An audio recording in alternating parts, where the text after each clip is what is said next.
La paix bon Dieu avec nous. Nous allons faire lecture de la parole de Dieu que nous va joindre dans 2 Chroniques, chapitre 7, verset 11 à 16. 2 Chroniques, chapitre 7, verset 11 à 16.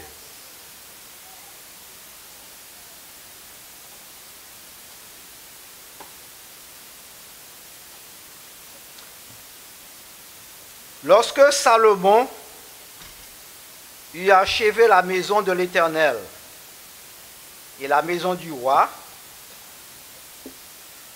et qu'il eut réussi dans tout ce qu'il s'était proposé de faire dans la maison de l'Éternel et dans la maison du roi. L'Éternel apparut à Salomon pendant la nuit et lui dit, « J'exauce ta prière. Et je choisis ce lieu comme la maison où l'on devra m'offrir des sacrifices.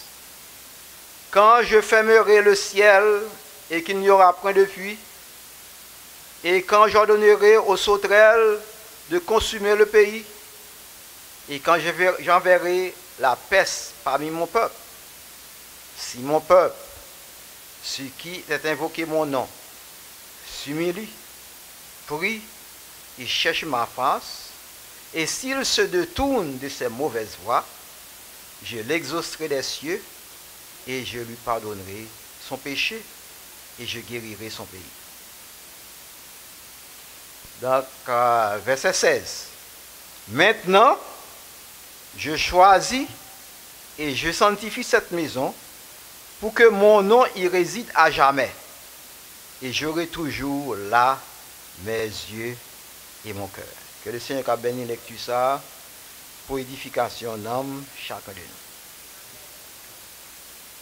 Donc, sujet nous, dans minute ça, c'est l'Église, la clé de la délivrance d'une nation. Et verset qui attire l'attention, c'est le verset 14. Si mon peuple, celui qui est invoqué mon nom, s'humilie, prie et cherche ma face, et s'il se détourne de ses mauvaises voies, je l'exaucerai des cieux, je lui pardonnerai son péché et je guérirai son pays. Donc, à la lumière de ce verset, nous allons essayer matin, aussi avec l'aide de la parole de Dieu, nous allons faire une sorte de comparaison entre les États-Unis d'Amérique et la République d'Haïti.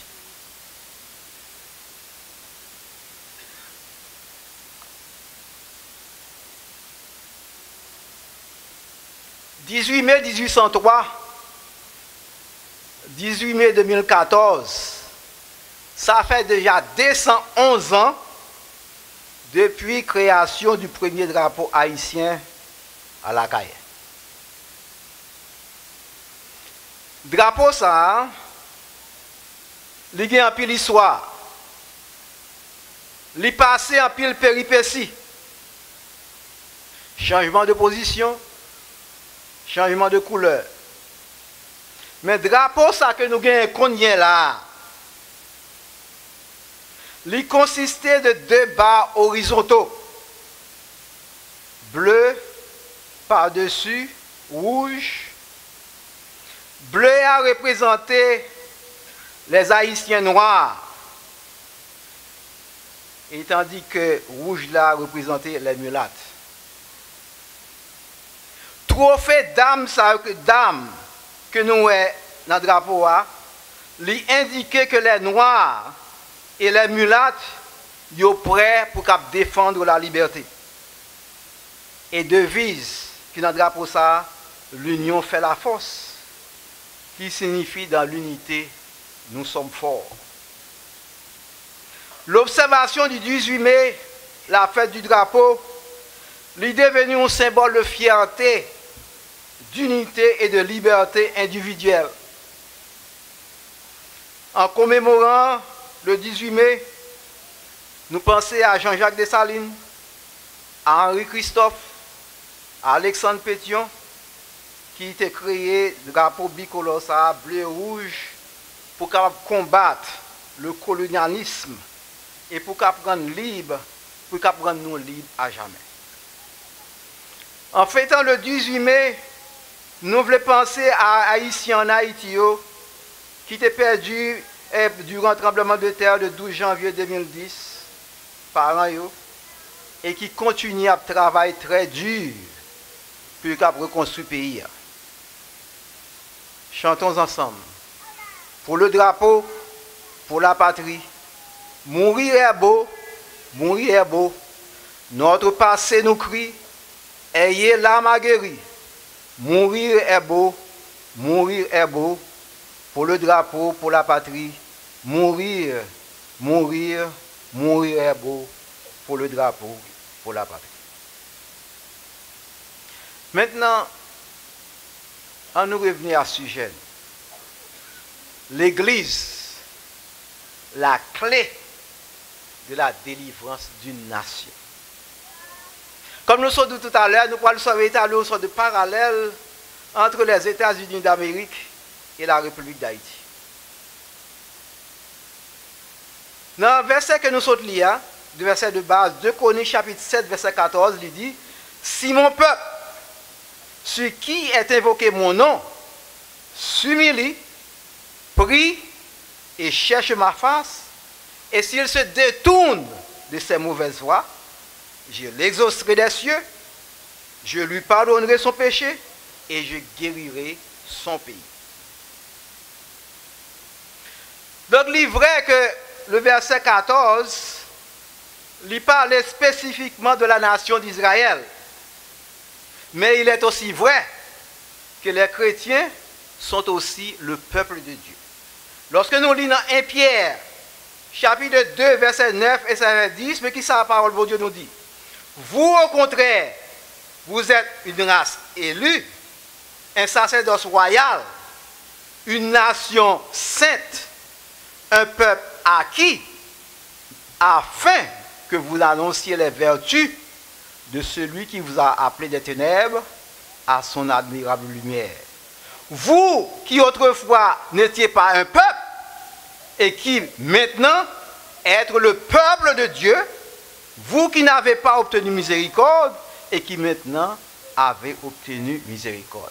Donc à la lumière de la parole de Dieu, ce n'est pas seulement Israël qui était perdu, mais la parole de Dieu, nous-mêmes tous, les chrétiens, nous sommes peuple de Dieu. L'Église est le peuple de Dieu. Et les chrétiens qui forment l'Église sont le peuple de Dieu.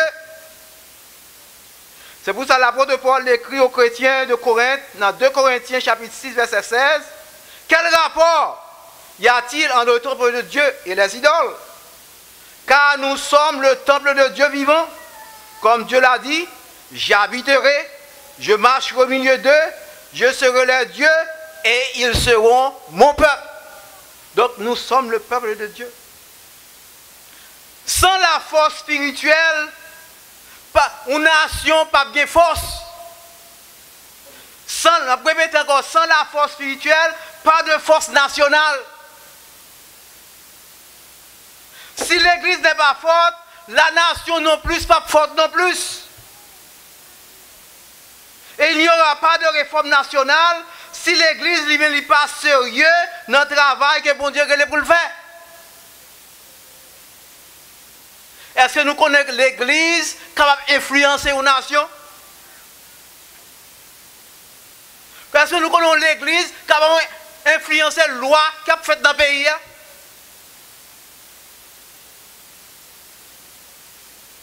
Nous sommes capables de concerner au sujet de position actuelle des États-Unis d'Amérique, au sujet des misères, des crimes qu'a fait en Haïti. Mais si l'Église n'est pas consciente de travail, le pays ça yo pas jamais dans place qui est adoué. C'est pour ça que la parole de Dieu nous dit dans Proverbe 14, verset 34, la justice élève une nation, mais le péché est la honte des peuples.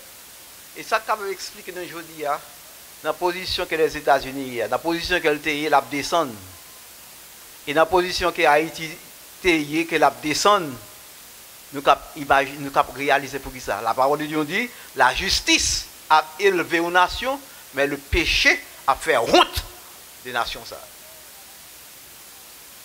Lorsque nous regardons la position que les États-Unis étaient autrefois, avec la position que Dieu aujourd'hui, c'est des batailles qui sont différentes.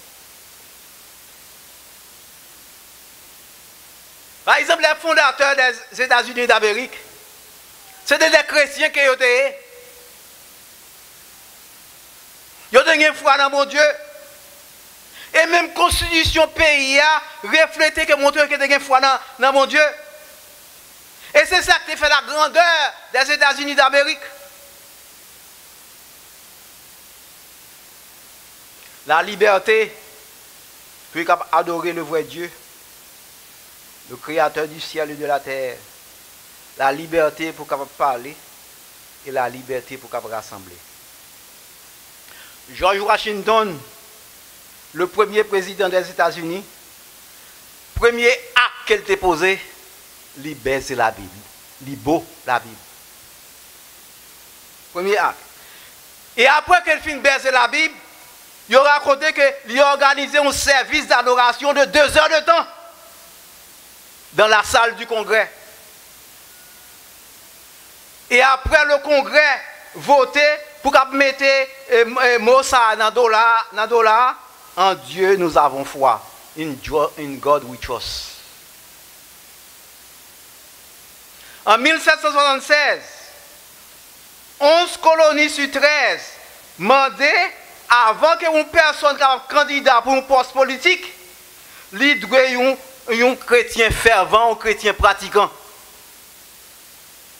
Et en 1777, le Congrès a voté pour dépenser 300 000 $ pour distribuer la Bible à travers l'Amérique et pour mettre la Bible dans chaque salle de classe. Et la Bible devait faire passer des curriculums, des plans d'études qui devaient gagner dans l'école. Dans Liberty Bell, cloche de la liberté, verset ça est inscrit dans Liberty Bell, que nous jouons dans Lévitique 25, verset 10. Vous publierez la liberté dans le pays pour toutes les nations. Donc verset ça joue dans Lévitique chapitre 25, verset 10. Le président des États-Unis, lui prêtait serment, il mettait main droite sur la Bible et il conclut avec que Dieu me soit en aide. So help me God. La Cour suprême, chaque section, avant de commencer, il commençait avec phrase ça. Dieu sauve les États-Unis et son honorable cour.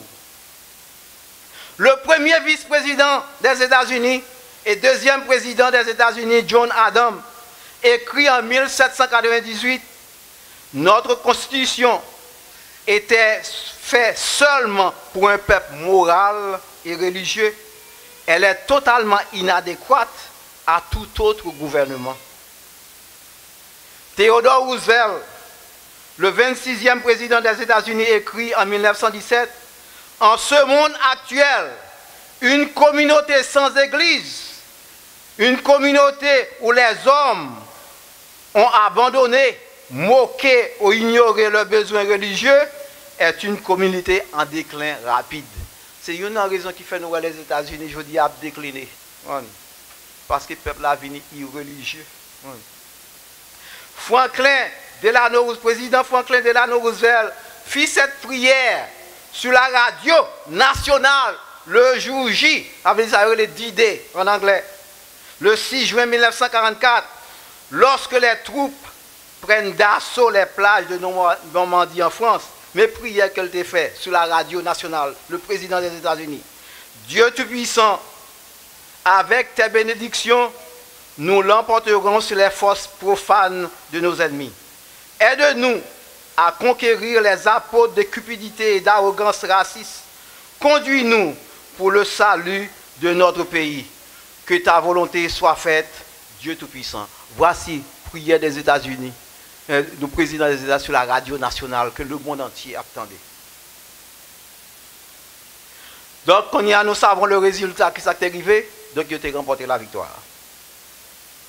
Le président Ronald Reagan dit, si les États-Unis d'Amérique, entendez bien, si les États-Unis d'Amérique oublient un jour que nous sommes une nation au-dessous de Dieu, nous serons une nation en déclin. Et c'est ça qui veut là. D'abord, ça dit que si un jour les États-Unis ont pensé, ont oublié que c'est une nation, one nation under God, une nation en déclin. C'est descendre, descendre. Et c'est ça que nous qui aujourd'hui. La raison aujourd'hui est bien juste. Un jour qui a demandé au président George W. Bush, puis qu'il a nommé qui est le plus grand philosophe qui a une grande influence sur la vie. Mais qui répond sur le débat? Christ, parce qu'il a changé mon cœur. Le président des États-Unis. Il dit le plus grand philosophe qui a un impact dans la vie, c'est Christ. Parce que Christ change le cœur. Mais bien aimé, la reconnaissance de la souveraineté, de la grandeur de Dieu, c'est ça qui t'a fait la grandeur des États-Unis d'Amérique. Maintenant, on a le ouais. Dans qui ça nous leader haïtien même, je crois.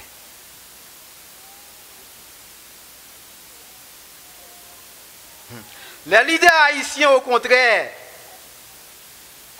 je souhaitais qu'il y ait attendu mon Haïti, ça m'a dit là. Les leaders haïtiens, au contraire, ils ont appuyé sur des esprits maléfiques. C'est sous diable, ils ont appuyé.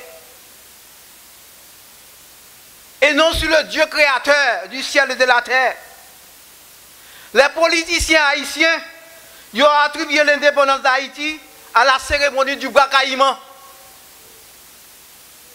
Et l'histoire rapportait que le 14 août 1791, Dutic Boukman et Cécile Fatiman ils dirigeaient une cérémonie de vaudou au bracaillement où des centaines d'esclaves ont juré de mourir pour la liberté.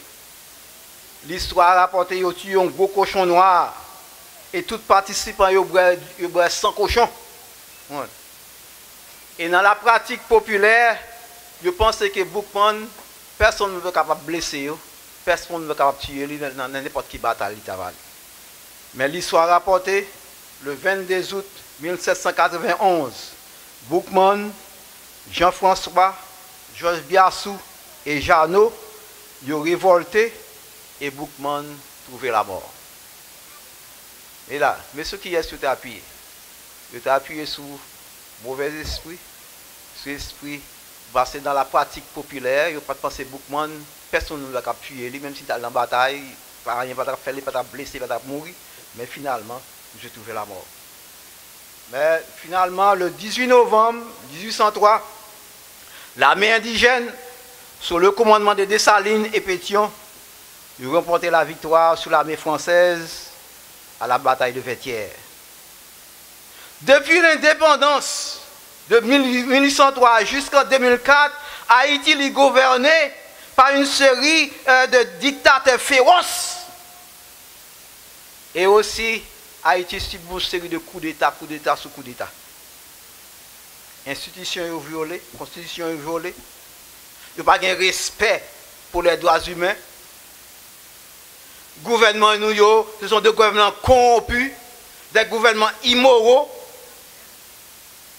Dans le discours, les politiciens, ils ont loué les dieux de la nation.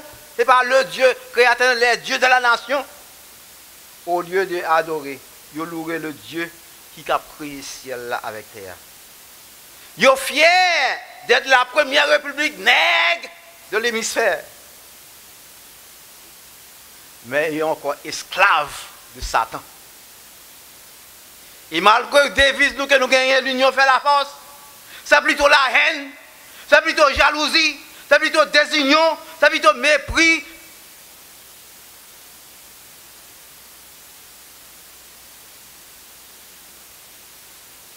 Et même dans Baptiste, nous voyons Baptiste paysan, Baptiste citadin. Regardez Baptiste nous pour nous voir bien.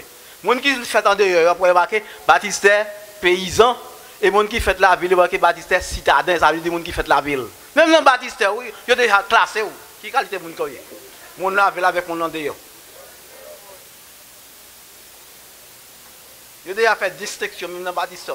Comme si c'était choix pour te faire en dehors, comme si c'était choix pour te faire la ville. Ce n'est pas choix. Vous faites en dehors, vous faites la ville. Hein? Mais pour qui ça mettez on les belles sous moi, c'est mon en dehors qui est mieux. Baptiste marqué paysan, moi-même qui fait la ville, Baptiste marqué citadin.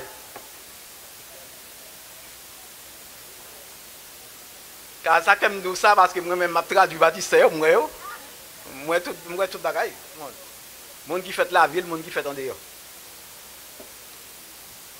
De toute raison, ça a expliqué pour qui ça Haïti, il là dans la position que est là. C'est pas sans raison que Salomon dit dans Proverbe 14, verset 34. La plus grande institution pour les États-Unis d'Amérique, comme pour Haïti, ce n'est pas le pouvoir exécutif, mais c'est plutôt l'Église. Car la force d'une nation repose sur des familles solides, sur des églises qui sont solides. Les États-Unis, aussi bien qu'Haïti, ils ont un déclin. Et mes clés que la Bible baille pour arrêter cette course rapide, peuple de Dieu doit prier, peuple de Dieu doit offrir sacrifice, et peuple de Dieu doit être juste. N'a pas le ouais. Si le pays est en position ça, ce n'est pas faute du gouvernement, c'est faute de l'Église. D'après la parole de Dieu. Parce que l'Église a le pouvoir pour influencer sur la loi que le pays apprend. Mais puisque nous arrêtons, nous faisons un conformisme, et ça fait le pays en déclin. D'après la parole de Dieu. La parole de Dieu dit, mon peuple, premièrement, il doit prier. L'Église est le peuple de Dieu. L'Église doit prier pour guérison pays. Les États-Unis comme Haïti, l'Église doit prier pour guérison pays. Parce que le pays est malade. Haïti est malade. Les États-Unis sont malades. Et vous savez, l'Éternel dit à Salomon, dans 2 Corinthiens chapitre 7, verset 12a, j'exauce ta prière. Et dans 2 Chroniques chapitre 7, verset 15, il dit, mes yeux seront ouverts désormais et mes oreilles sont attentives à la prière faite en ce lieu. L'Église est la maison de Dieu. Et l'Église doit besoin d'une maison de prière. C'est ça que Jésus-Christ dit dans Matthieu, chapitre 21, verset 13. Jésus dit, il est écrit, ma maison sera appelée une maison de prière, mais vous en faites une caverne de voleurs. Nous avons besoin de prier pour un réveil national. Mais si l'Église n'est pas réveillée, si l'Église n'est pas en flamme pour Dieu, la nation ne sera pas non plus réveillée. Je dis à nous que l'Église a dormi. En plus, on a blâmé le gouvernement. Le gouvernement n'est pas responsable. C'est nous, l'Église, en tant qu'Église, responsable. Parce que nous devons influencer sur le gouvernement. Mais le fait que nous avons dormi, au contraire, nous conformons à ce que le gouvernement a fait. Nous entrons dans un compromis avec le gouvernement au lieu que nous-mêmes nous dicter. Mais qui ça? Mais bon Dieu dit. Parce que l'Église pas en flamme, les affaires nation, lui-même tout pas privé non plus tout. L'Église besoin faire ça comme prière comme une priorité. George Washington dit, attendez bien, le président des États-Unis, George Washington dit, c'est le devoir de toutes les nations de reconnaître la providence du Dieu Tout-Puissant, d'obéir à sa volonté, d'être reconnaissant pour ses bienfaits, d'implorer humblement ses protections et ses faveurs. Parce que la Bible recommande nous pour nous prier pour les gouvernements. Donc c'est responsabilité. Non seulement le peuple de Dieu besoin de prier pour payer, mais il doit aussi offrir des sacrifices. Mon peuple doit offrir des sacrifices. Regardez dans 2 Chroniques chapitre 7, verset 12b. Qui ça la parole de Dieu nous dit? Et je choisis ce lieu comme la maison où l'on devra m'offrir des sacrifices.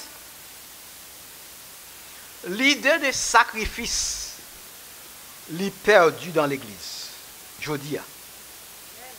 Parce que personne qui veut faire sacrifice. Bon Dieu m'a demandé un jour sur 7 dans temps nous. Il m'a demandé un 10e dans la possession nous, mais nous refusons. Parce que personne qui veut faire sacrifice.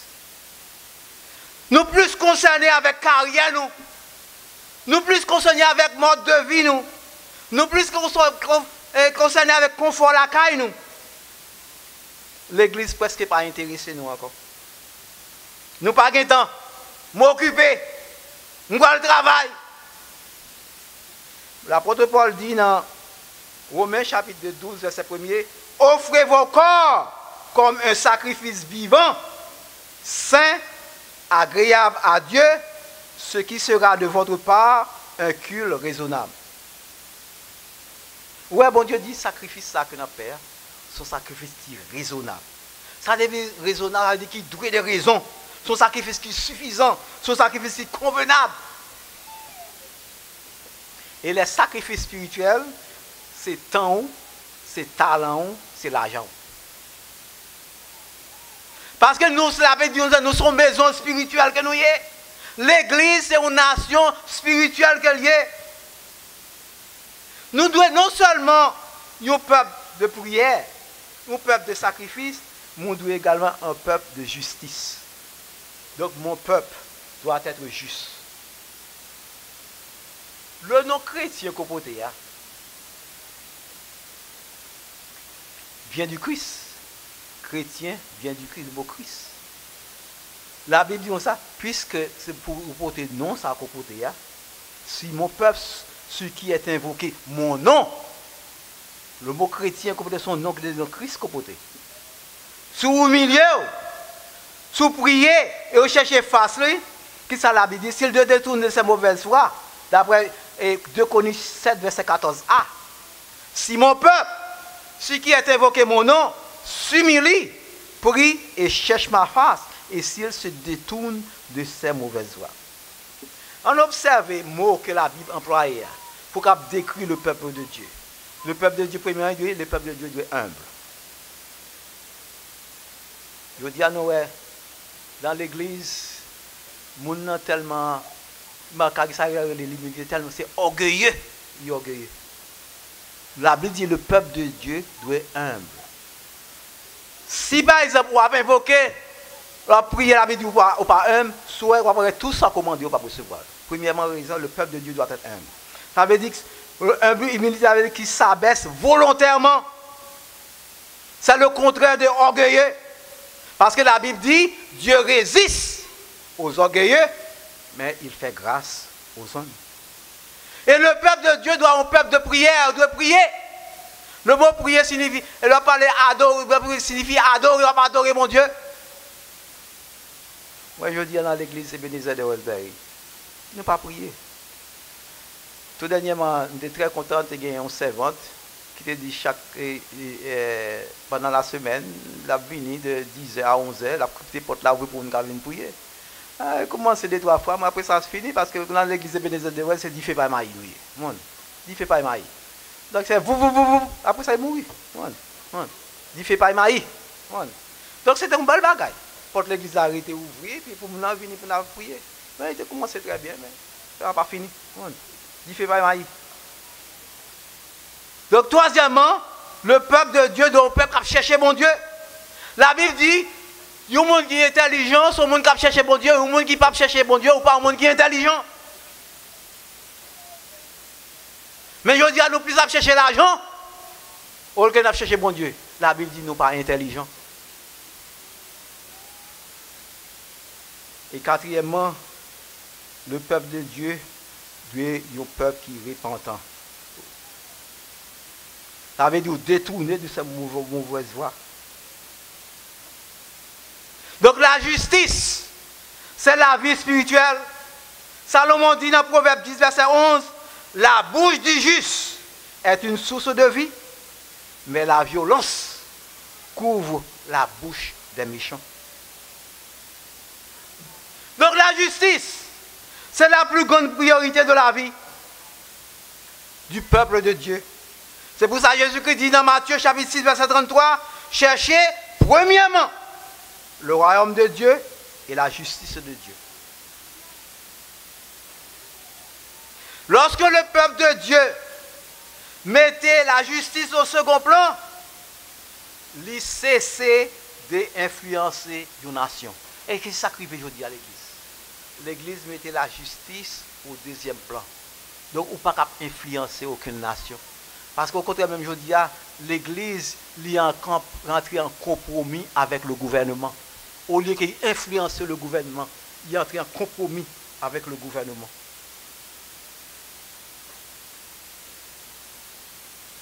Je dis à tout message qui n'a pas, il tombe dans les oreilles qui sous oreilles, ou bien il rentre dans les oreilles ça comme des paroles là, il saute dans l'autre. Je dis à l'église, même ça, il a fait dehors, l'église a fait même bagage, je dis, vol, coup de langue, adultère, tout bagage ça a fait dehors, il est tombé dans l'église tout. Donc je dis à cause de l'église, pas d'influence, pas de différence entre l'église et le monde, je dis. Ou pas influencer non seulement aux nations, ou pas influencer le gouvernement, non plus tout, parce qu'on rentre en compromis. Regardez qui ça, le Seigneur fait, lorsque le peuple de Dieu l'y comporté avec justice. D'après verset 14. Premièrement, qui ça l'a dit? Je l'exaucerai des cieux. Donc, si on rentre en compromis, mon Dieu va m'exaucer. Deuxièmement, je lui pardonne son péché. D'abord, à pratiquer la justice. D'abord, d'abord, à prier. D'abord, chercher bon Dieu. Qui s'active? Bon Dieu l'a béni. Bon Dieu a pardonné le péché. Et troisième raison qui plus pour la part de la nation, non seulement mon Dieu a fait ça, non seulement mon Dieu a exaucé, non seulement mon Dieu a pardonné les péchés, il dit la guéri pays. Donc si vous n'êtes pas Haïti malade comme ça, c'est parce que l'église malade, donc nous ne pouvons pas influencer, le pays n'est pas guéri. Si les États-Unis en déclarent comme ça, c'est parce que l'église lui-même n'a pas fait travailler, c'est ça qui est là. Faute là, ce n'est pas sorti dans le gouvernement, mais faute là, sorti dans l'église. Parce que la parole de Dieu nous dit, si les États-Unis sont dans une situation différente, si Haïti est dans une situation différente, c'est faute de l'Église. Ce n'est pas faute du gouvernement. Parce que bon Dieu, la parole de Dieu nous dit, bon Dieu établit le gouvernement. Ce n'est pas pour changer le monde. Bon Dieu établit le gouvernement. Bon Dieu établit le gouvernement, c'est pour faire des lois, pour faire exécuter la justice. Et pour qu'il y ait ordre et discipline dans le pays, mais bon Dieu établit l'église pour qu'il y ait un message de changement pour qu'il soit capable de changer. Alors, si qu'il n'a pas changé, c'est résultat nation, c'est résultat gouvernement, parce que qu'il n'a pas changé. Parce que, comme nous sommes là, parce que le gouvernement, ce n'est pas pour changer que le monde. Le gouvernement, c'est pour qu'il fasse des lois, pour qu'il fasse exécuter la justice, pour qu'il mette ordre et discipline. Mais l'église, bon Dieu était dans l'église, c'est pour prêcher le message de l'évangile et pour que capable de changer. Parce que l'organe de l'église, résultat de l'organe de l'église, c'est les gens qui foyer qui forment l'église, c'est foyer qui forment l'église, c'est famille qui forment l'église. Si famille est en bas, l'église est en bas. Si la famille ne pas vivre bien, ou pas attendre non plus pour l'église vivre bien. Parce que la famille, c'est le résultat de ça qui est dans l'église là. Et l'église là, qui fait un impact sur le gouvernement, d'après que je l'ai marché. Mais l'église, je dis à nous, pas un impact sur le gouvernement. Au contraire, c'est le gouvernement qui a fait un impact dans l'église. Quand il y a ce gouvernement qui a mis l'ordre dans l'église. Parce que dans l'église, quand on a des batailles, c'est la police qui vient entrer. Ou pour t'adouer une aide pour la police. Ou t'adouer une aide pour le gouvernement, pour lancer un problème, un tracas.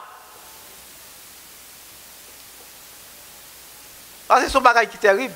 L'autre, il a arrêté un chrétien. Ça, c'est une honte qu'il y a. C'est une honte tout dépend d'avoir un chrétien pour faire qui mal. Parce que vous avez un exemple pour eux. Et puis, quand vous avez un problème. Question que nous avons posée. Est-ce que une seule église qui fait la différence? Nous, oui, une seule église qui fait la différence. Quand une seule personne fait la différence aux États-Unis, Martin Luther King, il fait la différence aux États-Unis. Si je dis qu'on n'a pas de droit qu'on va vivre, c'est à cause de lui qui fait un certain droit. C'est à cause de lui qui fait que des lois qui sont passées, qu'on a qui fait vivre. Un seul monde. Si un seul monde qui fait la différence, on n'a plus votre raison comme l'église, qui fait lorsque l'église campait, qui fait la différence. Mais parce que l'église entre en compromis, donc nous sommes censés, nous pouvons voir, nous pouvons parce ignorer.